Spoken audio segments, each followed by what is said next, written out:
வணக்கம். வாருங்கள் கதை சொல்வோம் நிகழ்வுல இன்னைக்கு எழுத்தாளர் கலைச்செல்வி எழுதிய சூரியின் அம்மா அப்படிங்கிற சிறுகதையை பத்தி பார்க்கலாம். எழுத்தாளர் கலைச்செல்வி 2012 இருந்து கதை எழுதிட்டு வராங்க. தமிழிலே குறிப்பிடத்தக்க பல சிறுகதைகளையும் நாவல்களையும் எழுதியிருக்கிறார். இப்போ இந்த சிறுகதையை பொறுத்த மட்டும் சூரியின் அம்மாங்கிற சிறுகதையை பொறுத்த மட்டும் சூரியோட அம்மா ஒரு குடும்ப சண்டையின் காரணமா, நெருக்கடியின் காரணமா டைவர்ஸ் வாங்கிக்கிறார். அதுக்கப்புறம் ஒரு வேலை கிடைச்சு ஒரு பொறுப்பான பதவியில் இருக்கிறார்.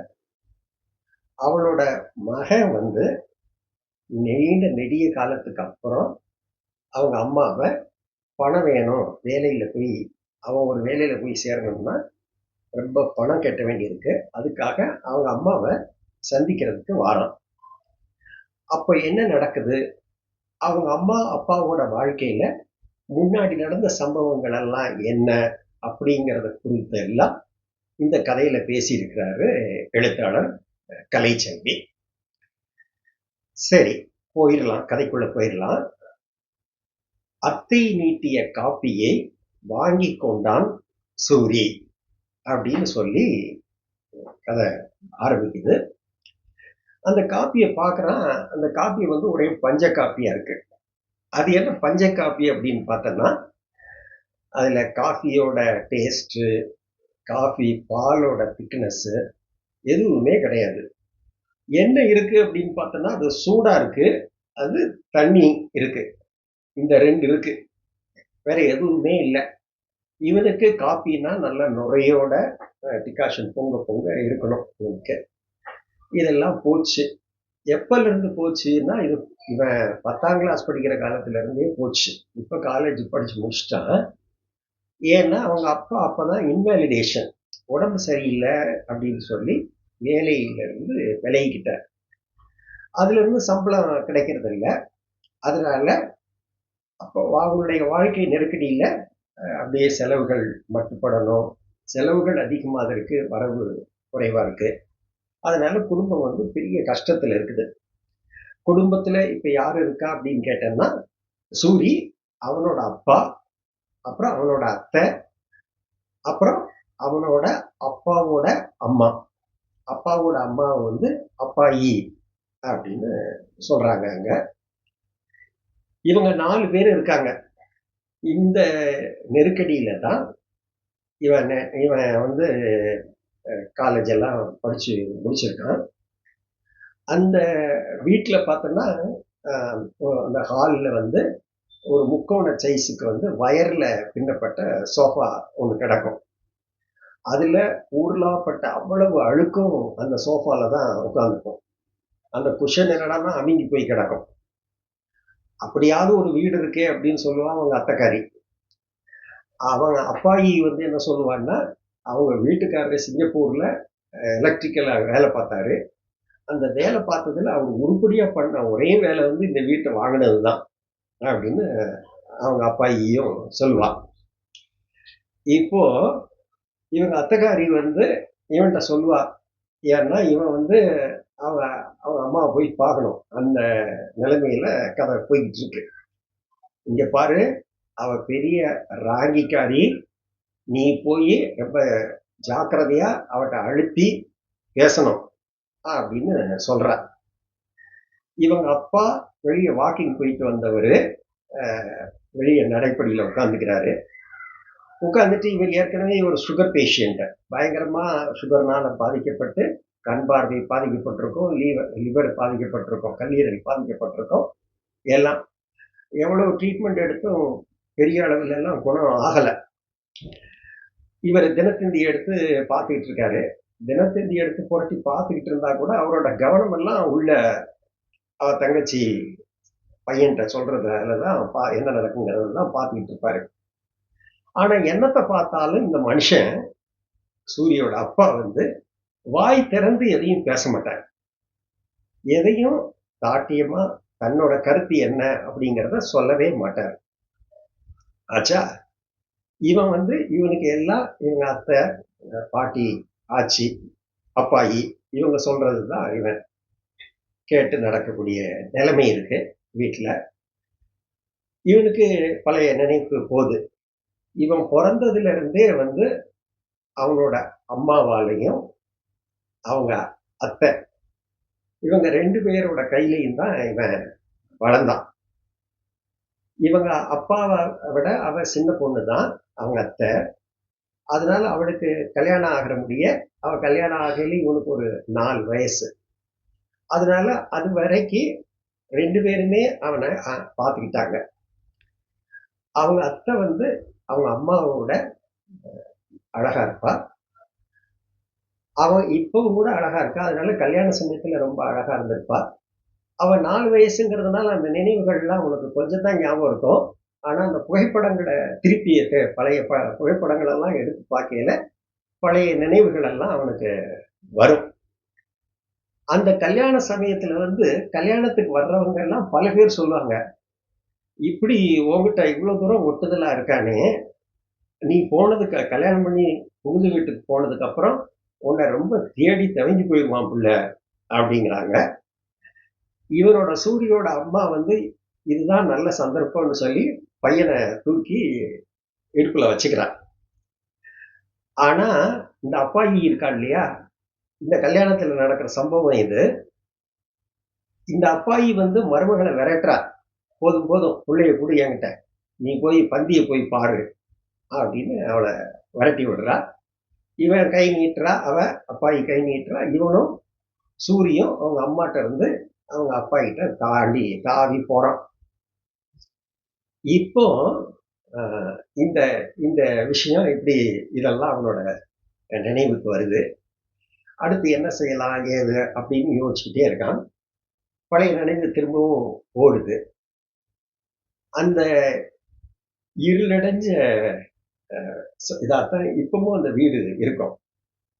இத்தனைக்கும் பார்த்தோன்னா அந்த வீட்டுல அந்த மெயின் ஹால்ல இந்த பக்கம் 2 ஜன்னல், அந்த பக்கம் 2 ஜன்னல் இருக்கும். அந்த மெயின் ஹாலை ஒட்டி ஒரு படுக்கை அறை இருக்கும்.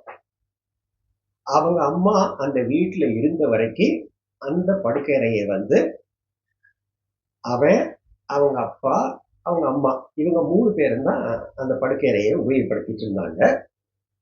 அவங்க அம்மா போனதுக்கு அப்புறம் இப்போ அந்த படுக்கை அறையில அங்க உபயோகப்படுத்திட்டு இருக்கிறது வந்து அவனோட அப்பாயி. அந்த அப்பாயி வந்து இப்ப வந்து எப்ப பார்த்தாலும் இருமிக்கிட்டே இருப்பான். அவ நோயின் தாக்கத்தினால எப்பவும் இருமல் தான். ஆனா அவங்க அப்பாயி வந்து இருமாமல் இருந்த காலம், இருமல் இல்லாமல் இருந்த காலம் ஒண்ணு உண்டு. ஆனா அந்த காலத்துல வந்து அவ சூரியோட அம்மாவை வந்து வறுத்தெடுத்துருவான். அப்படி ஒரு மோசமான திட்டுகள், வசவு, அவளை மோசமாக நடத்துறது, இது எல்லாம் அப்பாயி பண்ணுவார். இவங்க அப்பா எதுக்கும் வாய் திறக்க மாட்டார். இந்த நிலைமை தான் இவளுக்கு இருக்கும்.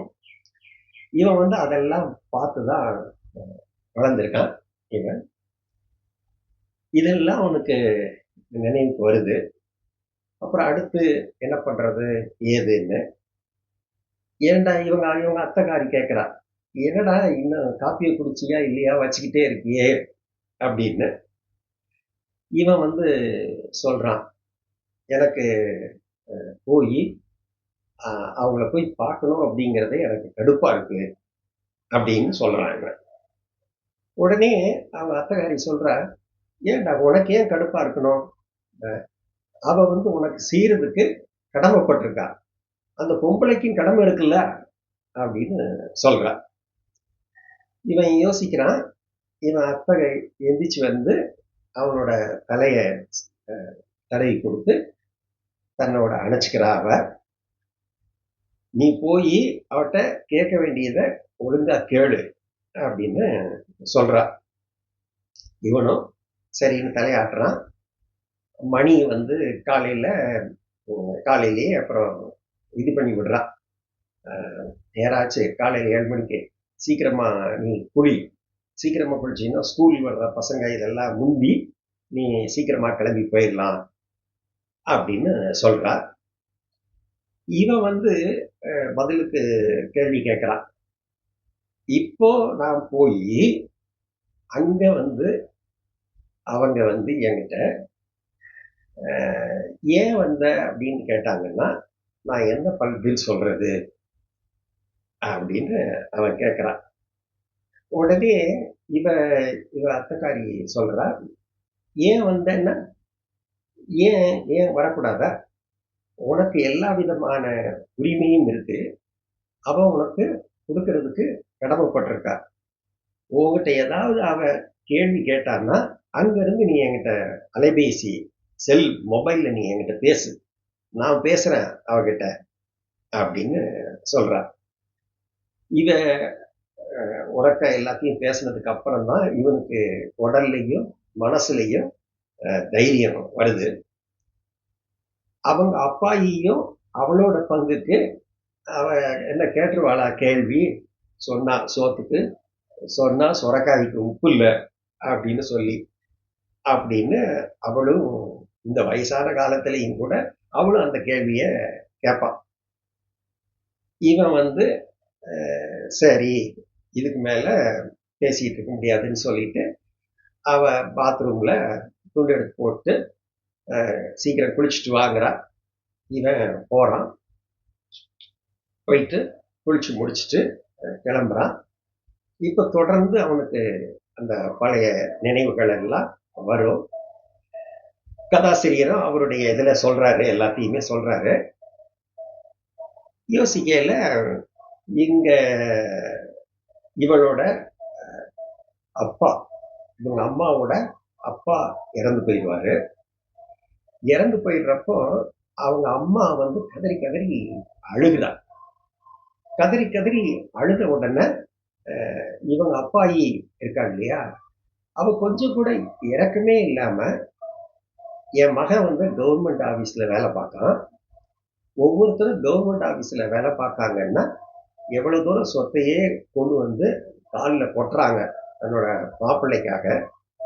ஆனா உங்க அப்பா உனக்கு 4 பவுன் நகையை மட்டும் போட்டுட்டு இப்போ செத்தும் போயிட்டாரு. உருப்பிடுவானா அந்த மனுஷன் அப்படின்னு அவ நாக்குல நரம்பே இல்லாம பேசுறான். இவங்க அப்பா அதை கேட்டுட்டு தான் இருக்காரு, சூரியோட அப்பா. அவனுக்கு அப்போ ஒரு 6-7 வயசு இருக்கும். இப்போ அத அத அத அப்படியே நினைச்சு பார்க்கான். அவங்க அம்மா அழுகியோட சரி கிளம்பலாம் அப்படின்னு இவங்க அப்பாவும் கூட கிளம்ப போறாரு. இவன் வந்து இவங்க அம்மா அப்பாயி சொல்றா, இங்க பாரு, அந்த குடும்பத்துல அவ வந்து அவங்க பூரா பொம்பளைங்க வாரிசு தான் இருக்காங்க, ஆம்பளைங்க யாரும் இல்லை. இப்ப நீ போனேன்னா உன் தலையில எல்லா செலவையும் வச்சு கட்டிடுவாங்க. நீ போன உடனே நீ தான் கொள்ளி வைக்கணும் அப்படின்னா அப்புறம் நீ தான் எல்லா செலவையும் ஏத்துக்கணும், பார்த்துக்க அப்படிங்கிறான். இவரு போகணுங்கிற எண்ணமும் இருக்கு. ஆனா அவங்க அம்மா அவ சொல்றத தயக்கமாவும் இருக்கு. ஏதோ சொல்ல வர்றாரு அப்படி நிக்கிறாரு. அதுக்கப்புறம் அவங்க அம்மா இன்னொன்னு சொல்றா, இங்க பாருடா, நம்ம குடும்பத்துல எல்லா அப்பா அம்மா அவங்க உயிரோட இருக்கையில யாரும் வந்து கொல்லி போடுறது இல்லை. மற்றவங்களுக்கு பெற்றவங்க இருக்கையில மற்றவங்களுக்கு கொல்லி போடுற வழக்கம் இல்லை, நம்ம பரம்பரையிலேயே இல்லை. அதனால நீ அங்க போய் கொல்லி போடக்கூடாது அப்படிங்கிறத, அதுக்கு மேல உன் இஷ்டம்ப்பா அப்படின்னு சொல்லிடுறா. இதுக்கு மேல அவர் போக முடியுமா? அவங்க அப்பா வரல அப்படிங்கிறாரு. கடைசியில இவங்க அம்மாவும் இவன் சூரியன் மட்டும் கிளம்புறது அப்படின்னு முடிவாகுது. அப்படிதான் கிளம்பி போறாங்க. அது அவனுக்கு நினைவுக்கு வருது.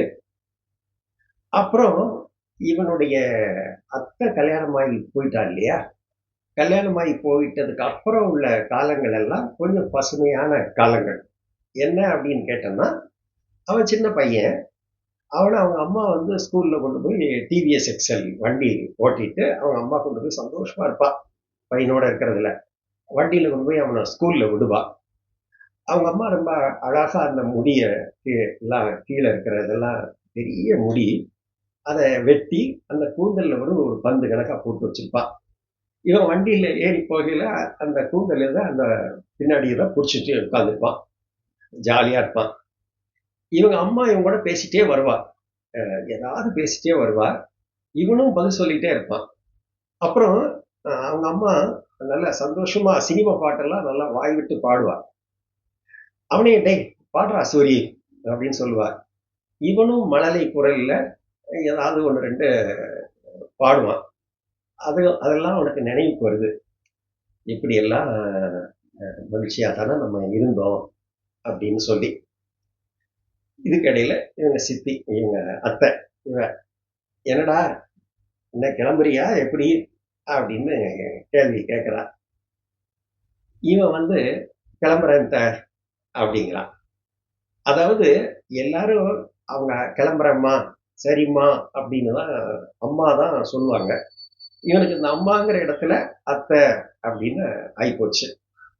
ஒரு கால் அவங்க அம்மா வந்து இவனை விட்டு பிரியாம போயிருந்தா இவனும் அம்மான்னு சொல்லி இருந்திருக்கலாம். அப்படி இல்லைன்னா இவனோட அத்தை வந்து கல்யாணம் கட்டிட்டு ஒரு வீட்டுக்கு போனார் இல்லையா, அங்க போய் 2 வருஷம்தான் குடும்பம் நடத்தினான். அதுக்கப்புறம் அவனோட மாமா, அவங்க அத்தையோட வீட்டுக்காரர் வந்து அவளை கொண்டு வந்து இங்க வீட்டுல விட்டார். விட்டுட்டு அவர் சொன்னது என்னன்னா, என்னம்மா பிள்ளைய இப்படி போய் பெத்து வச்சிருக்கீங்க, கல்யாண வீட்டுக்கு போனா அவதான் மணமகளா இருக்கணும்னு ஆசைப்படுறா, இளவு வீட்டுக்கு போனா அவதான் பிணமா இருக்கணும்னு ஆசைப்படுறா. இப்படி தன்னை பத்தியே கவலைப்படுற ஒருத்திய வச்சுட்டு எப்படி குடும்பம் நடத்த முடியும் அப்படின்னு அவர் சொல்றாரு. அப்பதான் இவனோட சூரியோட தாத்தா இறந்திருந்த நேரம்.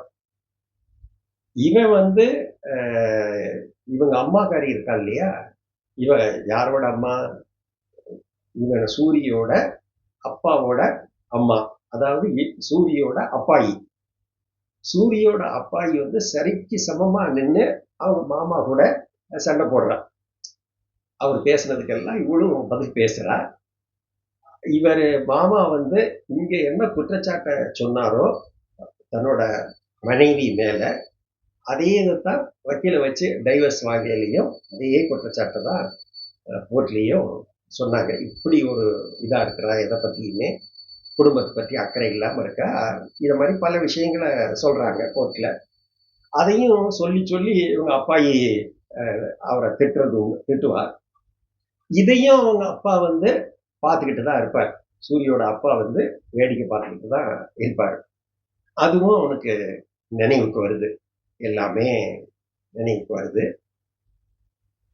இவன் வந்து கிளம்பி போய் அந்த அலுவலகத்துக்குள்ள நுழைஞ்சிட்டான். ஒவ்வொரு சம்பவங்களும் அவனுக்கு தொடர்ச்சியா வந்துகிட்டே தான் இருக்குது. அடுத்து என்ன செய்யறது, அடுத்து என்ன செய்யறது, எப்படி போய் பார்க்கறது, அவங்க அம்மாவை எப்படி எதிர்கொள்றது அப்படிங்கிறதே அவனுக்கு ஒரு பெரிய பிரச்சனையா இருக்கும். இவனும் இவங்க அத்தையும் சேர்ந்து அவன் சின்ன வயசுல இருக்கையில அப்பப்போ, அதாவது இவங்க அம்மா விலகி வீட்டை விட்டு, இவங்க குடும்பத்தை விட்டு விலகி நின்று டைவர்ஸ் கேஸ்க்கு எவ்வளவுதான் பொறுக்க முடியும் அவங்க அம்மாவால. இவங்க அதனால அவன் விலகி நின்று டைவர்ஸ் கேட்க வேண்டிய நிலைமைக்கு அவளை எல்லாரும் தள்ளிடுறாங்க அவ குடும்பத்துல, அவங்க அப்பாயையும் அவங்க அத்தைக்காரியும் சேர்ந்து. அப்போ தான் பையனை பார்க்கறதுக்காக இவங்க அத்தை அழைச்சிட்டு வர்றப்போ சந்திக்கிறப்ப எல்லாம் அவ அழுவா.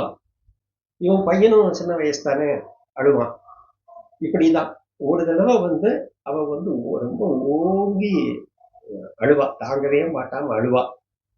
அவங்க அம்மா அப்பா செத்தார் இல்லையா, யார், சூரியோட அம்மாவோட அப்பா, அவரு செத்தப்போ எப்படி அழுதாலோ அதே மாதிரி ஒரு கட்டத்துல தான் மகனை பார்த்து அழுவா. என்னன்னா அது டைவர்ஸ் ஆயிடுச்சு, விலகிருச்சு, பையன் வந்து இவங்க அப்பா கூட தான் இருக்கணுங்கிற நிலைமை வந்துருச்சு. அதனால அவனை பிரியணும் அப்படிங்கிற நிலைமையில அப்படி ஒரு அழுகை அவளுக்கு வருது. அதுக்கப்புறம் அவன் வந்து ஒரு தடவை தான் அவளை சந்திச்சிருக்கான். அவனோட 11th படிக்கையில, 10ஆம் கிளாஸ் படிக்கையில, 10th படிக்கையில அவளை ஒரு தடவை சந்திச்சிருக்கான். அதுக்கப்புறம் அவன் சந்திக்கவே இல்லை. ஒரு 6-7 வருடங்களா சந்திக்கவே இல்லை. இவங்க இவங்க விட்டு பிரிஞ்சு போனா இல்லையா, பிரிஞ்சு போனாலும் அவ பிரிஞ்சு போனவங்க வந்து சிட்டியில அவங்க சித்தி வீட்டுக்கு போறா இவங்க அம்மா. அங்க போய் ஒரு கம்பெனில ரிசப்ஷனிஸ்டா இருக்கா. இந்த செய்தியை எல்லாம் தொடர்ச்சியா வந்து இவங்க அத்தைக்காரி வந்து சேகரிச்சுக்கிட்டே இருக்கா. வீட்டுல வந்து அவங்க அம்மாவுக்கு தான் தடையே தவிர அவளை பத்தி வம்பு பேசுறதுக்கெல்லாம் எந்த விதமான தடையும் கிடையாது. இப்ப இந்த வம்பு பேசுறதுதான் இவங்க அத்தைக்கும் இவங்க அப்பாயிக்கும் பொழுதுபோக்கே அதுதான். அவ ரிசப்ஷனிஸ்டா இருக்காள அப்படின்னு. இதுக்கிடையில அவ ஆபீசர் வேலைக்கெல்லாம் படிக்கிறாளாம் அப்படின்னு அடுத்த செய்திகளை அதை பேசுவாங்க. கடைசியில அவ ஆபீசர் வேலையில செலக்ட் ஆயிட்டாளாம், பாஸ் பண்ணிட்டாளாம் அப்படிங்கிற செய்தியவும் பேசுவாங்க. அப்படி சொன்ன உடனே அவங்க அத்தைக்காரி சொல்வா, அவதான் பெரிய கம்பெனி, பெரிய ஹோட்டல் இதுல எல்லாம் ரிசப்ஷனிஸ்டா இருக்காளே, அப்ப எத்தனையோ பேர் வருவாங்க, அதனால பெரிய ஆளுங்க யாரு கூடயாவது படுத்து எக்ஸாம்ல பாஸ் பண்ணியிருப்பா அப்படின்னு பேசுவா.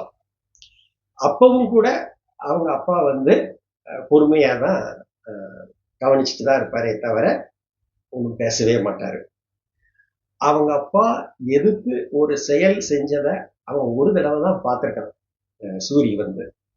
என்ன அப்படின்னு பார்த்தோன்னா, இப்படியே பாஸ் பண்ணதுக்கு அப்புறம் இவ ஒரு வேலை கிடைச்சு அதுக்கப்புறம் திரும்ப அவள் வந்து ஒரு மறுமணம் பண்ணிக்கிறா. இந்த மறுமணம் பண்ணிக்கிட்ட செய்தி கிடைக்குது. கிடைச்ச உடனே இவங்க அத்தை வந்து ஒரு 100 தடவையாவது திரும்ப திரும்ப சொல்லுவா, கேட்டியா தம்பிட்டையும் சொல்றா, கேட்டியா உன் பொண்டாட்டி இன்னொரு கல்யாணம் பண்ணிக்கிட்டாளாம்ல அப்படின்னு. அவங்க அம்மாக்காரி சொல்லுவா, அப்பாயி, இவனோட அப்பாயி வந்து பாருடா அவளுக்கு என்ன ஒரு ஒரு புருஷன் பத்தலையாமா அப்படின்னு பேசுவா. இவரு அப்பந்தான் அந்த இருக்கிற ஒரு அந்த ஏங்கர்ல தொங்குற சட்டையை போட்டுட்டு வீட்டை விட்டு வெளியே வேகமா நடந்து போவாரு. அந்த தன்னுடைய ஒரு சின்ன தன்னுடைய வருத்தம் அப்படிங்கிறதையே வந்து அந்த மனுஷன் வாயை திறந்தும் பேசல. ஆனா செய்கையால வெளிப்படுத்தின ஒரே இடம் அந்த இடம்தான். அவளோட சேர்ந்திருக்கையிலையும் ஒரு தடவையும் அவளுக்காக அவரு பேசினவர் கிடையாது. இப்போ இது எல்லாமே அவனுக்கு நினைவுக்கு வருது. இப்போ நம்ம அவளை பார்க்க போனோம்னா நம்மளை அம்மா வெளியே போடா அப்படின்னு சொல்லிட்டா நம்ம என்ன பண்றது அப்படிங்கிறது அவனுக்கு பெரிய கவலையா இருக்கும். ஆபீஸ்ல வெராண்டாலெல்லாம் பார்த்தோன்னா ஒரே கூட்டம்.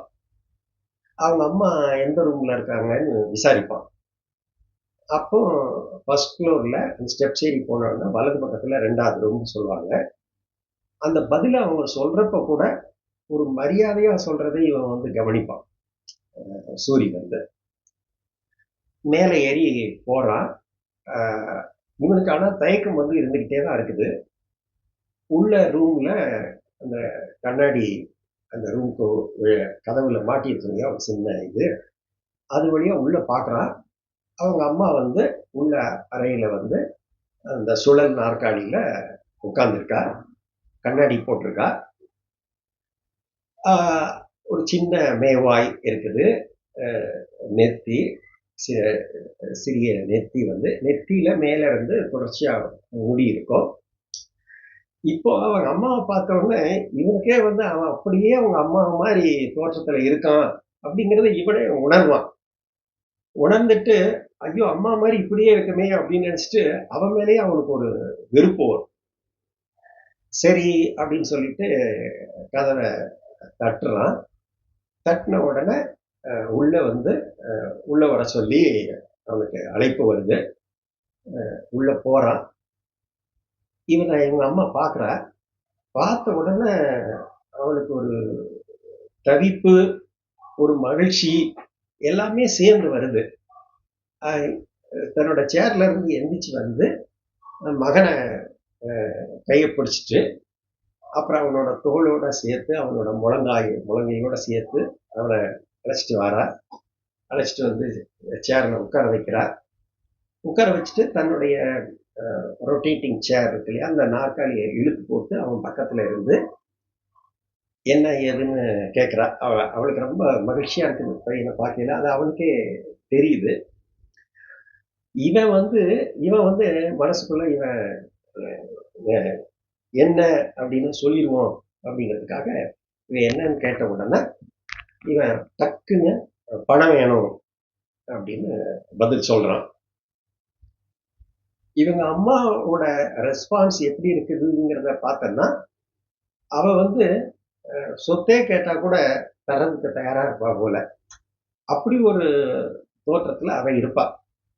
அதாவது அவங்க அப்பாயி ஒரு காலத்துல சத்தம் போட்டு திட்டுனார் இல்லையா, உங்க அப்பன் வந்து அவங்க கவர்மெண்ட் ஆஃபீஸ்ல வேலை பார்க்குறவங்களுக்கு எதுனா கொண்டாந்து பொட்டுறாங்க, உங்க அப்பா என்ன செஞ்சான் அப்படிங்கிறதுக்கு பதில் சொல்ற மாதிரி இருக்கும் இப்ப அவ நடந்துக்கிறது. தான் பையன்தான், இருந்தாலும் அவனுக்கு இல்லாத பணம் யாருக்கு அப்படிங்கிறத அவன் தோற்றமே அவனுக்கு வெளிப்படுத்துற மாதிரி இருக்கும். அவன் இன்னொன்னும் நினைச்சுக்குவான், உன்ன மாதிரி கிடையாது அத்தை, நீ மறுமணம் பண்ணிக்கிட்ட அப்படின்னு அவன் மனசுக்குள்ளேயே சொல்லிக்கிறான். அவன் இப்போ இந்த நேரத்துல வந்து இவனுடைய அந்த ரூமுக்குள்ள அவளுக்கு கீழே வேலை பார்க்குற இன்னொரு அதிகாரி வராரு. வந்தவர் வந்து ஃபைல் எடுத்துட்டு வந்து அதுல ஏதோ ஒரு விளக்கம் சொல்றதுக்காக அந்த ஃபைல அவனோட அம்மாட்ட காமிக்கிறாரு. இதுக்கு முன்னாடி ஒரு சின்ன இது என்ன நடக்கும்னா, ஒரு சின்ன நிகழ்ச்சி நடக்கும். அவளுக்கு வந்து ஒரு ஃபோன் கால் வரும் இன்டர்காம்ல. அந்த ஃபோன் எடுத்து இவங்க அம்மா அட்டன் பண்ணுவா. அட்டன் பண்றப்போ அவன் கவனிச்சுட்டே இருப்பான். அவங்க அம்மாவோட குரல்ல வந்து எந்த விதமான மாற்றமும் இல்லை. முந்தி எப்படி இருந்ததோ அதே மாதிரி தயக்கம் இல்லாம அப்படியே பேசுவா அவங்க அம்மா. அந்த போன் ரிசீவரை வைக்கும்போது சரியா வைக்காததுனால அதுல இருந்து சத்தம் வரும். அந்த ரிசீவரை எடுத்து சரியா வைக்கிறப்போ அது வந்து கீழே விழுந்துடும். அப்போ பென் ஸ்டாண்டு கீழே விழுந்துடும். அப்புறம் அந்த வெயிட் வைக்கிறோம் இல்லையா, அந்த வெயிட் வைக்கிற அந்த பொருள் வந்து கீழே உருண்டு ஓடிடும். உருண்டு ஓடினவுடனே இவளுக்கு கொஞ்சம் பரபரப்பா இருக்கும். இவனுக்கு அந்த ஏசியில கூட உடம்பு வந்து அந்த ஏசியோட சத்தம் வந்து இவனை ரொம்ப டிஸ்டர்ப் பண்ணும். இவனோட அம்மா வந்து கொஞ்சம் படபடப்பாயிட்டதுல இவனுக்கு வந்து ஒரு குறுகிற திருப்தி கிடைக்கும். என்ன, ஏன்னா இவ படட்டும், இத படட்டும் அப்படின்னு அவன் மனசுக்குள்ள நினைச்சுக்கிறான். அப்போ இன்னொரு மொபைல்ல அவளுக்கு ஒரு போன் வரும். நல்ல காஸ்ட்லியான பெரிய மொபைல் போனு. அதை எடுத்து அவ பேசுறா. பேசினதுக்கு அப்புறம் அந்த மொபைல்ல இவன் வந்து இவங்கிட்ட இருக்கிறது ஒரு சாதாரண சின்ன போனு, அது சட்டப்பையில இருக்கிறத மறைச்சு அவன் கீழே வச்சுக்கிறான். இந்த சூழ்நிலையில தான் அந்த இன்னொரு அவளுக்கு கீழே வேலை பார்க்கிற இன்னொரு அதிகாரி உள்ள வந்து குனிஞ்சு ஏதோ ஒரு விஷயத்தை வந்து விளக்குறதுக்கு முற்படுவார். ஃபைல பக்கத்துல கொண்டு வந்து காமிச்சு உடனே அவங்க அம்மா சொல்லுவா, சார் இவன் என் பையன் அப்படின்னு சொல்றான். இந்த அளவோட கதையை நிறுத்தி இருக்கிறார் கலைச்செல்வி. சார் இவன் என் பையன் அப்படின்னு இந்த கதை வந்து எவ்வளவோ விஷயங்களை சொல்லுது. ஒரு பெண்கிறவ வந்து எவ்வளவுதான் பொறுத்து போக முடியும், எவ்வளவுதான் தன்மானத்தை விட்டு கொடுக்க முடியும், குடும்ப சண்டையில எவ்வளவு பாதிக்கப்பட்டாலும் ஒரு உச்சக்கட்ட நிலைக்கு வந்த பிறகும் கூட அவளை கட்டிய அவளோட கணவன் வந்து அவளுடைய உதவிக்கு வரவில்லை என்று சொன்னால் அவன் இருந்தால் என்ன மறைந்தால் என்ன, அவளுக்கு எந்த சப்போர்ட்டும் இல்லை. அப்படிங்கிறதுனால அந்த ஒரு சூழ்நிலையில அந்த ஒரு சண்டையினுடைய உச்சங்கள்ல அவனுக்கு விலகி இருக்கணும் அப்படின்னு தீர்மானிக்கிறாள் இல்லையா, அதுதான் வாழ்க்கை. அதை தொடர்ந்து அவ வந்து பையனை இழந்தாலும் கூட, ஏன்னா டைவர்ஸ் ஆனதுக்கு அப்புறம் பையன் அவன் அவனோட அப்பாவோட போயிடறான். ஆனா அவன் அவன் மனசுல அவன் மேல இருக்கிற அன்பு வந்து எப்பவுமே இருக்கு. இதெல்லாம் சுத்திதான் இந்த கதையை அழகா எழுதியிருக்கிறாரு. இவளோட அத்தை வந்து அவன் நல்ல செயல்களை அவனுக்கு செய்யற மாதிரி காமித்தால் கூட அவள் உடம்பெல்லாம் நஞ்சா இருக்கு, பேசுற வார்த்தையெல்லாம் நஞ்சாக இருக்கிறது. அதனால அவங்க அத்தை வளர்க்கக்கூடிய அவன் வந்து அவங்க அத்தை மாதிரியே சிந்தனையோட வளர்றான். கடைசியில வந்து உச்சகட்டமா அவனுக்கு அவனுடைய தாய் பழைய காலங்களில் எப்படியெல்லாம் நம்ம மேல அக்கறையோடு நடந்துக்கிட்டா அப்படிங்கிற உணர்வும் இருக்கிறதுனால கடைசியில சார் இவன் என் புள்ள அப்படின்னு சொல்றதுல அவன் எல்லாத்தையுமே புரிஞ்சுக்கிறான். அந்த அளவுல இந்த கதையை கொண்டு நிறுத்தி இருக்கிறார் கலைச்செல்வி. இந்த கதையில வந்து ஒரு சின்ன பகுதியை மட்டும் நான் படிச்சு காட்டணும்னு பிரியப்படுறேன். இப்போ இவங்க அம்மாவை பார்க்கறதுக்கு ஆபீஸ்குள்ள நுழையிறான் இல்லையா, அப்ப இவன் நினைக்கிறான் பிச்சை எடுக்க வைத்து விட்ட அத்தையின் மீது கோபம் வந்தது. உள்ளிருந்து ஆமோதிப்பதாய் குரல் வர இவன் கதவை தள்ளி கொண்டு உள்ளே நுழைந்தான். இவனை கண்டதும் தடுமாறி திகைத்து பின் நிகழ்வுலகிற்கு திரும்பி எழுந்து வந்தாள் அவள். பரவசமாகவும் துள்ளலாகவும் அவன் கையை முழங்கையோடு சேர்த்து பிடித்துக் கொண்டாள். கண்கள் கலங்கியிருந்தன. அவன் கண்கள் அறையில் சுழன்றன.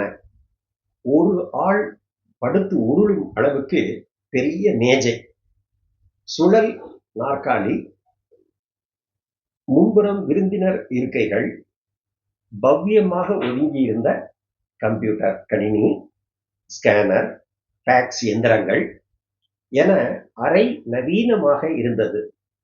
மேசையின் ஒரு ஓரத்தில் இருந்த ட்ரேயில் கார் சாவியும் இருந்தது. ஓ, காரெல்லாம் ஓட்ட தெரியும் போல இருக்கு. இது வந்து அவருடைய நடையோட்டத்திற்கான ஒரு சின்ன பகுதி. கதைகளை அருமையான முறையில் அருமையான நடையிலும் வந்திருக்கிறார் கலைச்செல்வி.